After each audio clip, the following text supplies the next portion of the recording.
maybe you don't have a passion for benefits and comp. Maybe you want to be more like doing training and development. Maybe you want to be pursuing DEI initiatives. Maybe you want to be more of a generalist. If you're in the HR world, but you're not super happy with what you're doing, take a step back and analyze all the different components that are available to you and maybe try to find something that you're more passionate about within that space. This is the Rebel HR Podcast, the podcast where we talk to HR innovators about all things people leadership. If you're looking for places to find about new ways to think about the world of work, this is the podcast for you. Please subscribe from your favorite podcast listening platform today and leave us a review. Rebel on, HR Rebels. All right. Welcome back, Rebel HR listeners. Extremely excited for the conversation today. With us, we have Doug Levin. He is the owner and founder of JobStars USA. His daily commitment is ensuring the delivery of top-notch career services, and he does everything from resume writing to career coaching. Welcome to the show, Doug. Really appreciate having you here today. Kyle, thanks so much for having me. Well, extremely excited for the conversation. Now, this is a little different than what we typically talk about. We're going to be talking about, career development as it relates to HR professionals. But before we get into that, I want to understand a little bit more about your background. So tell me what prompted you to get into the career coaching and resume writing world? Yeah, so taking it back, coming out of undergrad, 2005, I joined the company Career Builder. That was my first job out of undergrad. At the time in 2005, Career Builder was kind of the top of the heap, along with Monster, in the whole kind of job posting atmosphere. The internet was still relatively kind of new, and it was just, an interesting place to be at an interesting time. So I worked a corporate role at Career Builder from 2005 to 2011. My final 2 years at Career Builder, I ran their resume service. It was called CB Resume. And long story short, I kind of found myself in that role and just learned everything there is to learn about resume writing, career coaching, career services, and just kind of fell in love with it. I love the idea of the business of helping people. I had a natural talent for writing, and so all these things kind of came together. Eventually, in 2011, I decided to kind of quit my comfortable corporate job and, go out on my own. And after having been exposed to the career services world, it was kind of a good way to transition from the corporate world to being self-employed. So I started writing resumes. And I became a professional resume writer and did that for a number of years. Around 2016 or 2017 is when my business really started to get going.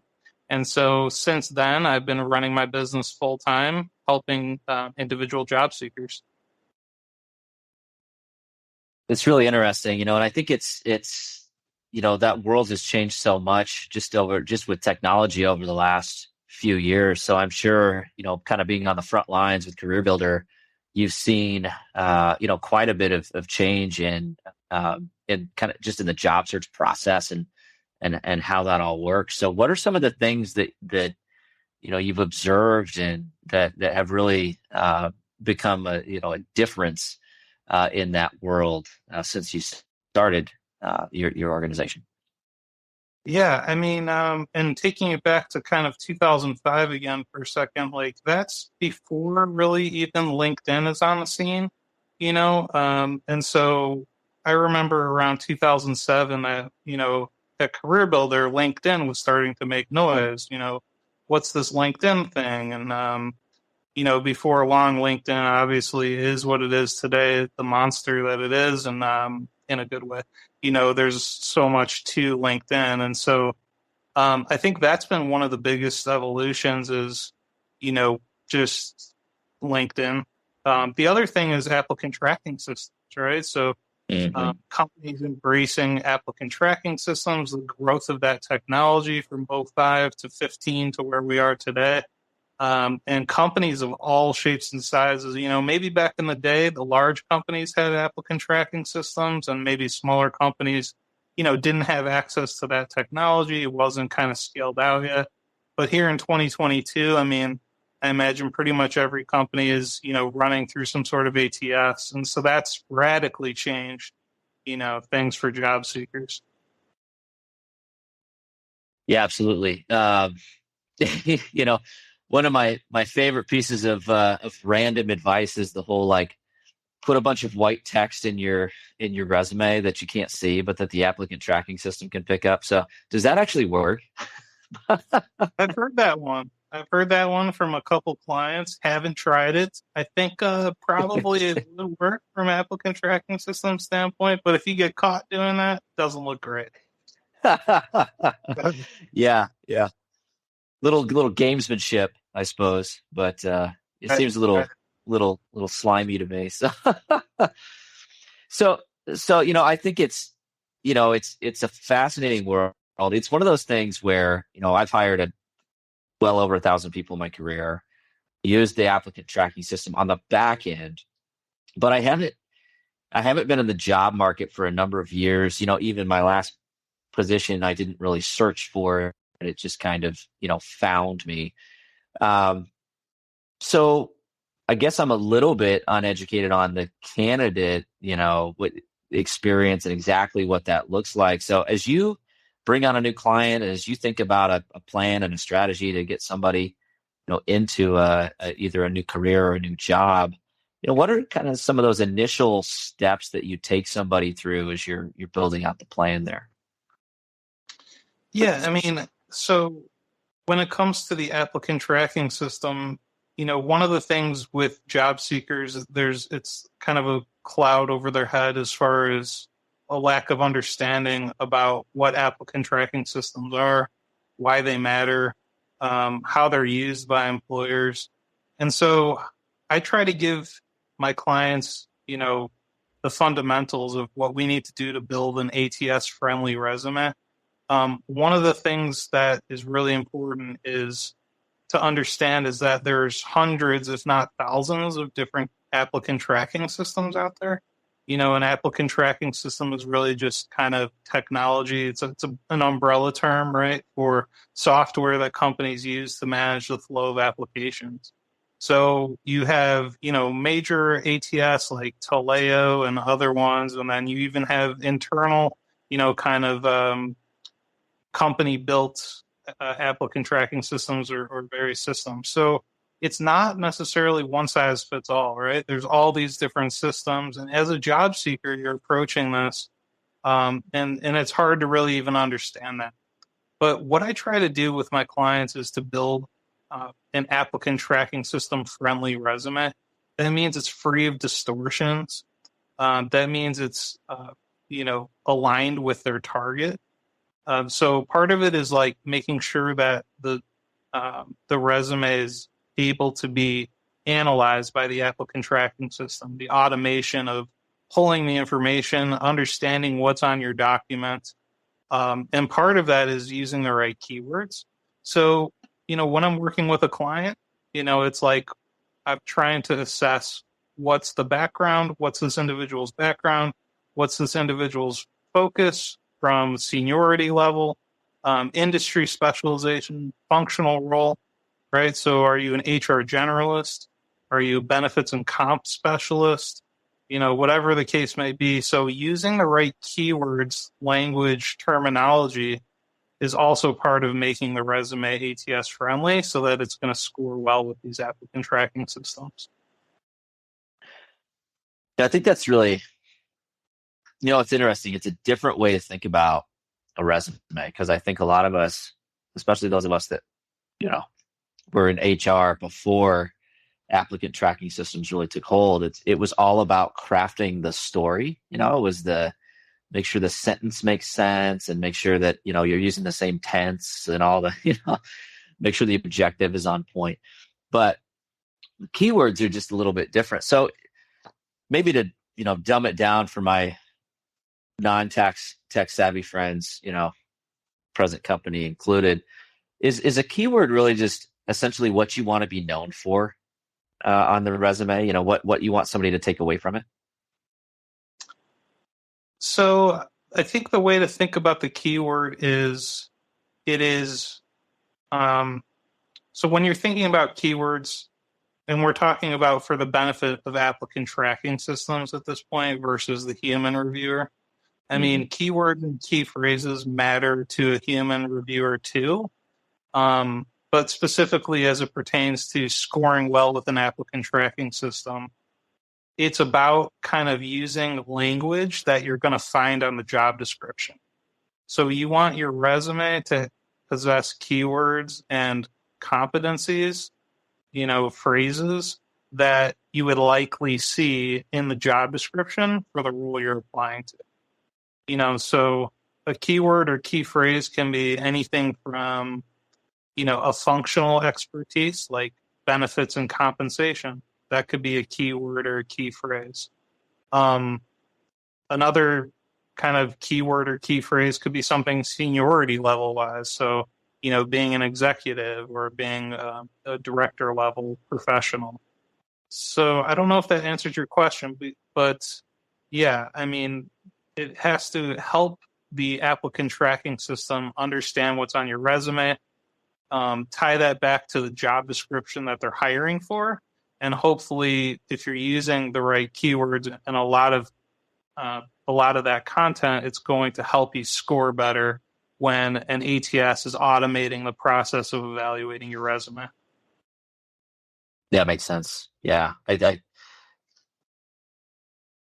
think it's interesting to think about it in that context, but it's not dissimilar from the advice that any HR professional would give anybody writing a resume, which is make sure the resume is applicable to the job you're applying for, right? First of all, make sure you're qualified, but then make sure that the resume matches, right? As opposed to just having like the days where you could just like apply to 100 jobs using the same resume and not really think about it. Am I on the right track?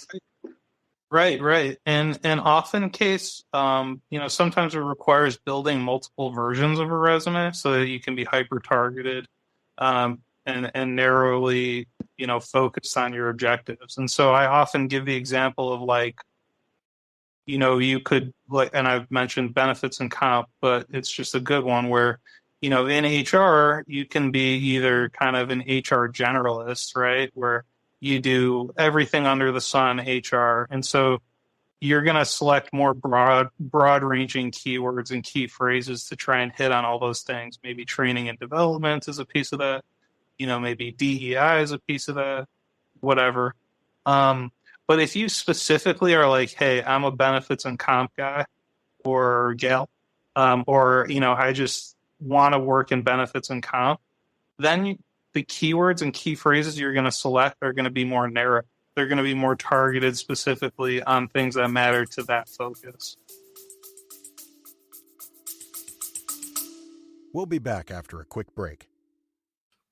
And so used to having everything in front of them right away that we forget that innovation just takes time. I myself, I get frustrated too. Why? And this as being one of my best friends is, hey, I talk to you all the time. Hey, man, I'm frustrated in the fact that I can't seem to just get there in the next day. But that's just not how these things work, right? Innovation needs to be planned out. It needs to be very methodical. And then when it finally hits, that's when it seems like to everyone else that it sort of just came out of nowhere. But to you, the amount of dedication that it took over that time.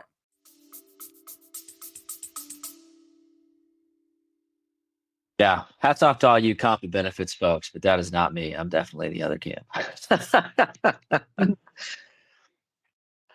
But I have hired for those roles, and making sure you find the right person is critical. So the other thing I'm hearing here, and I'm maybe shifting to the other side of the recruiting puzzle here, is if the entire point of the applicant tracking system is to match keywords with a position profile or job posting, how important is it to make sure that job posting is accurate? Yeah, it's huge. You know, when you're building a job description and you're an HR professional, I mean, and of course, every applicant tracking system is a little different, but assuming yours, is effective at kind of analyzing resumes versus the job description that you're hiring for, the more detailed, the better your job description, um, the better results in terms of its analysis of, potentially hundreds of resumes, right? So if you're Yeah, posting a job on Indeed or ZipRecruiter or what have you, I imagine many hiring managers are seeing hundreds of applicants to these roles.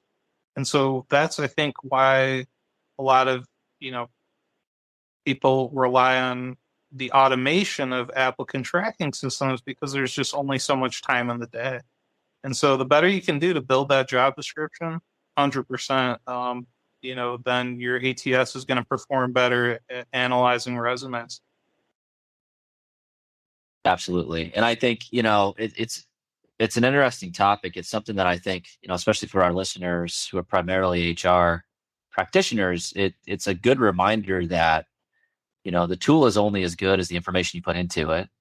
Um, I have seen, especially over the last few months, a really sharp increase in applicant flow. I think the one of the last HR positions I posted got 70 resumes in the first 3 days of being posted, right? And so the reality of sifting through all these is it's really time consuming and challenging. And so leveraging a tool to help you is important. And I think if you don't, you're going to be doing it yourself, and you're going to be using a human algorithm instead of a computer algorithm. So, think about that position profile, that job posting, make sure it's on point, um, both for your sake, but also for the candidate's sake too, because I think there's also a lot of times, and I'm sure you've heard this, Doug, where you you have a job posting and somebody will apply for it, and then they actually talk to a human about the job, and they're like, "This is not the job that's posted." I'm sure you've never heard No, not once. that. Yeah, So that's true. And just being friendly to your applicants, right? And making your hiring process maybe better than the one next door.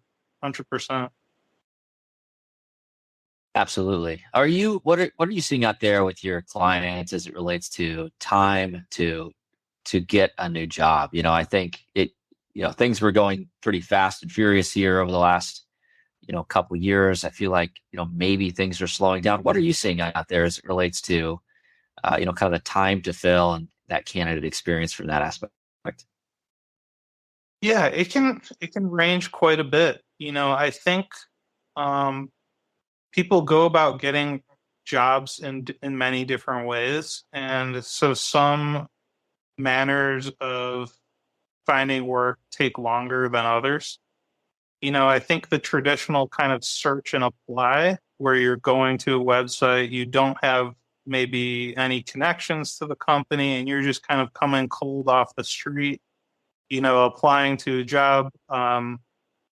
That time frame tends to be a little bit longer because you're kind of a stranger. You're going through all the hoops of and a phone interview, an in-person interview, probably a second or maybe third in-person interview. Whereas, if you're coming through a referral, let's say a friend of a hiring manager, you pass your resume along and someone's vouched for you, perhaps, that can move a lot faster because there's a lot less risk for the employer. Um, and they're quicker. They feel like they have more trust for you as a candidate because you're coming through someone that's referred you that they trust. And so that can make a huge difference. But I think it just varies from company to company and person to person. Sometimes I'll work with a client, they're coming to me in kind of a difficult position. In a month later, they're like landing a job that they're really happy about, and it's amazing. And then other times I'll have clients that seem like they're in a really good spot, very marketable, have good credentials, and they're on the sidelines for 3 or 6 months, and they're not sure why. So it can really vary. Interesting. So, I'm curious, I think, to shift gears towards, individuals who are maybe looking for something new or considering something new, what are you seeing there, specifically in the world of human resources as far as why people are looking to do something different, or maybe some common themes that you're seeing for folks that are looking for something different coming out of human resources, either a different company or a different, career? Yeah, I mean, I think specifically within HR, there's a lot of different avenues that you can pursue, and so maybe you get into HR, um, and let's just go back to the benefits and comp. Let's say you somehow, for some reason, you go to school, you get your degree, you join SHRM, and you get your first role, and you're working in HR, and one thing leads to another, and you find yourself in like a benefits and comp. Maybe you don't have a passion for benefits and comp. Maybe you want to be more like doing training and development. Maybe you want to be pursuing DEI initiatives. Maybe you want to be more of a generalist. And so maybe the passion, your natural inclinations, the things that you value, aren't you're not necessarily getting within that specific niche. And I think it's just about, and especially in HR, it's just so broad. There's so many different avenues that you can explore. I think, if you're in the HR world, but you're not super happy with what you're doing, take a step back and analyze all the different components that are available to you, and maybe try to find something that you're more passionate about within that space. Absolutely. It's, like many occupations, HR can be extremely varied, especially depending upon the company that's you work for, right? And kind of where HR sits in that company. Some companies, they're the culture, torchbearers, and they're, driving, strategy. And in other organizations, they're more of an administrative compliance kind of a resource, right? And so, I do think that's an area. If you're an HR professional and you're just not satisfied, it doesn't mean that the occupation is wrong for you. It might just be that either you need a role change, either within your current company or maybe you need to step away. It just kind of depends, I suppose. But yeah, I think that's a really good point, and I'm sure you see that. Are you seeing an increase given kind of the macro environment, recessionary fears, that sort of thing? Are you seeing an increase in folks that are maybe a little bit apprehensive and looking to find something that's more stable, or just find something different? That's a good question. I think a lot of the headlines catch people, and so you go on LinkedIn and you see, Meta's laying off X number of people, or there's been a lot of layoffs in the technology space, specifically. But when you look at the big picture, I was looking at the job numbers for October coming into November, and we actually, had more jobs produced than expected by, I think, close to 55,000 jobs. So I guess the point is, try not to get too caught up in the headlines and the things that you're seeing. There's a lot going on underneath the surface that we don't see on a daily basis. And so just have faith and belief in yourself. I think regardless of what the economic conditions might be, inflation rising, people getting laid off, I mean, it's still a great time to be in corporate America. I mean, there's a lot of opportunity. There's new companies coming on board every day. And so I think it's just finding your niche. Okay, good. Well, that's encouraging. Although it doesn't make a recruiter's job any easier, but I appreciate that perspective. So, you have spent a lot of time with your clients and kind of working on their career goals and building out your business. What's one piece of advice that you would give somebody who's listening to this that is either just starting the job search, maybe they're currently in the job search, maybe they're just dissatisfied in their current job? What's a piece of advice you would give them as they start to consider their options and approach? So as you're approaching the job search, I think one piece of advice is to just know your value proposition. So, understanding as you're approaching putting together your resume, your LinkedIn profile, and your general presentation to go and approach employers, understanding what it is that you offer, what it is that you can bring to the table, and where you fit in the organizational hierarchy. And so that really boils down to what's your functional role, right? Again, but are you a benefits and comp person? Are you an HR generalist? Are you training and development specialist? And it's okay if you don't know the answer, but it's helpful if you can say that you pick one or the other of those. Then it's understanding, do you have an industry specialization? Maybe you've been working for a bank or like a finance company for the last 15 years. Well, you might have some particular expertise, even if you're an HR professional, but you're working for Bank of America for the last 20 years. When you go out into the job search and you start applying, you might want to think about, hey, I kind of do have an industry specialization in banking and finance. And that can make you a more kind of competitive candidate in those types of roles. So again, it's your functional role, your industry specialization, if you have one, and then your seniority level, right? Are you entry level? Are you professional? Are you management? Are you C-suite? Understanding where you fall into that hierarchy is really important. So once you have those three things, I call them the three pillars for establishing your kind of professional brand and value proposition. Once you understand your three pillars, you can approach the resume and LinkedIn with a clear head, understanding what it is that you're trying to communicate, and then it builds itself from there. Absolutely. I think that approach just makes a lot of sense. Having some sort of a framework or a structure to approach it by, I think there's so much value there. And I think it's really, really great advice, something to think about for anybody that's out there, kind of wondering what's next. So with that being said, really appreciate the time here. But I want to shift gears because I'm curious to get your perspective on the Rebel HR flash round questions. Are you ready? I'm ready. All right, here we go. Okay, first question. Where does HR need to rebel?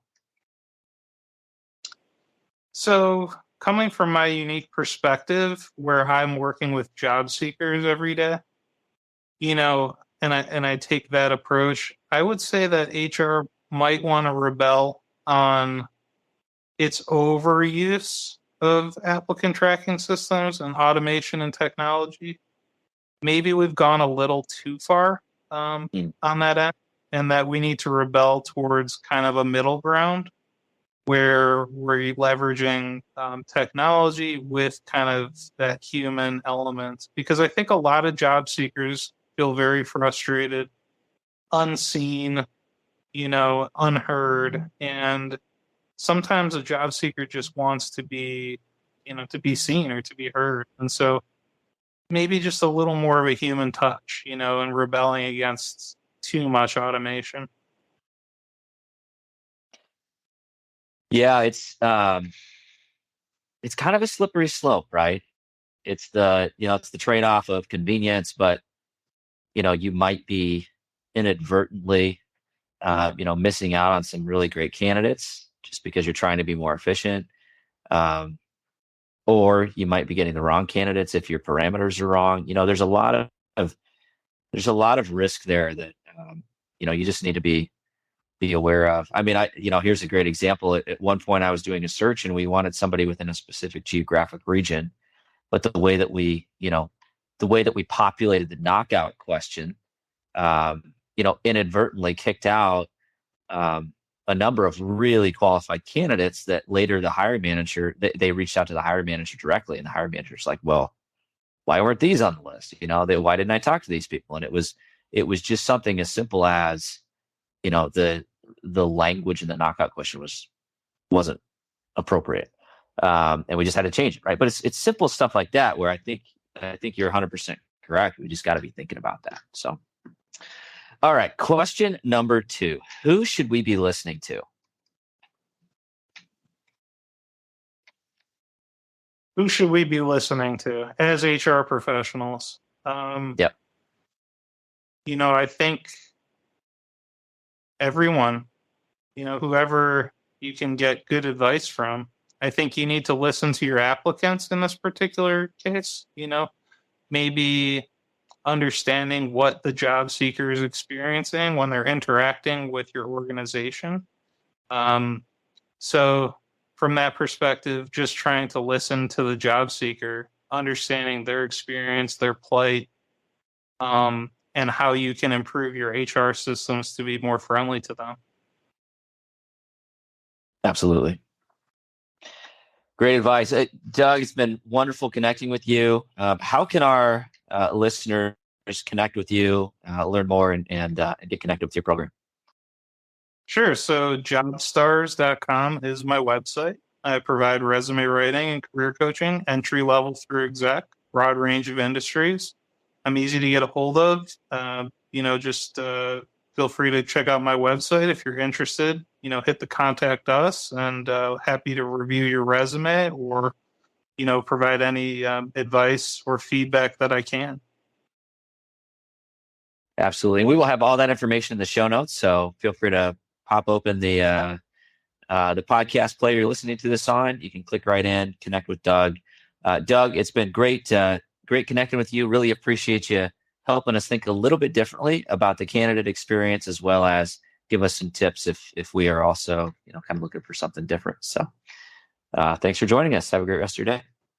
Yeah, thanks so much for having me. Congratulations on the success of your podcast. It looks like you're doing an awesome job, and I know people get a ton of value from it. So again, thanks so much for having me, and I hope we added some value for your audience today. Absolutely did. Thanks, Doug. Appreciate it. All right, that does it for the Rebel HR podcast. Big thank you to our guests. Follow us on Facebook at Rebel HR Podcast, Twitter at Rebel HR Guy, or see our website at rebelhumanresources.com. The views and opinions expressed by Rebel HR Podcast are those of the authors and do not necessarily reflect the official policy or position of any of the organizations that we represent. No animals were harmed during the filming of this podcast. Baby.